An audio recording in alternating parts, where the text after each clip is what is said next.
we are introducing our players to Ember Bay, one of the new land masses that have kind of come up and changed over the last 250 years. So Ember Bay is a pretty different map, just hostile, burning wasteland of rock. I actually worked on the same level about 12 years ago in Guild Wars 1. So I got to give it the new treatment with all our cool new props and effects. It's a pretty cool map because the first time in quite a while we've been back to a seaside environment. And also this map is really metal. I made a skull, I made a horn, kind of weird scraggly jaw that didn't quite look like a jaw, but like it just needed to look like it was something.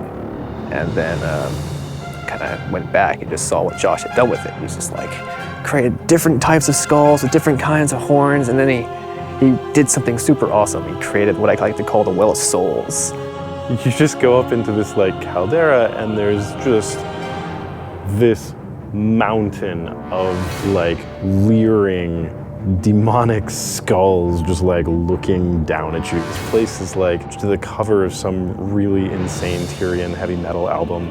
It's really over the top and really fun in that way. So the skull theme is really cool, right up my alley, because I'm a big fan of heavy metal and that kind of stuff, so I really got off on doing as metal a version of that map as possible. So lots of skulls, just weeping lava and smoke and brimstone, all that kind of fun thematic dark broodiness. One of our biggest challenges was trying to create a mastery for this whole area that felt fun and unique for Fire Island, but that necessarily other areas with lava may not have. We have, I think, most of the previous movement-based masteries. There's jump mushrooms, updrafts.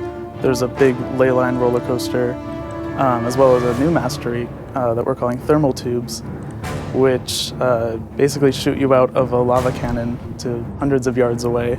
It's really fun. You catch fire. It's great. We wanted this map to be a little more exploration-based, and so that hearts seemed like a good way to do that. And the hearts this time are repeatable to give people, so that you're not sort of one and done. You can find, and there's a bunch of different ways to complete each heart, so you might, try different things on different days.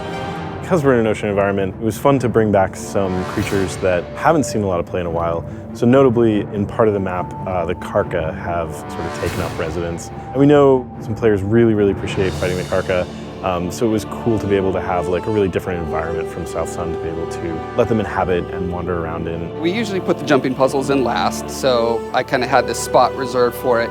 And I started building it, and contrary to popular belief, I actually don't like making difficult jumping puzzles, but the aesthetic really demanded a just brutal jumping puzzle. So there's several vectors along which we can make a jumping puzzle challenging. The obvious one is the distance, how far you gotta jump, how difficult those jumps are. But then in additional to that, it's discovery. It's finding where do I actually jump.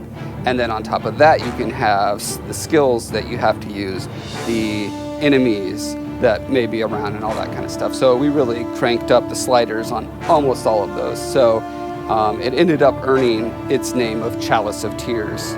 The island and just trying to come up with creative gameplay spaces and an environment where everything is trying to kill you was a fun challenge to work with.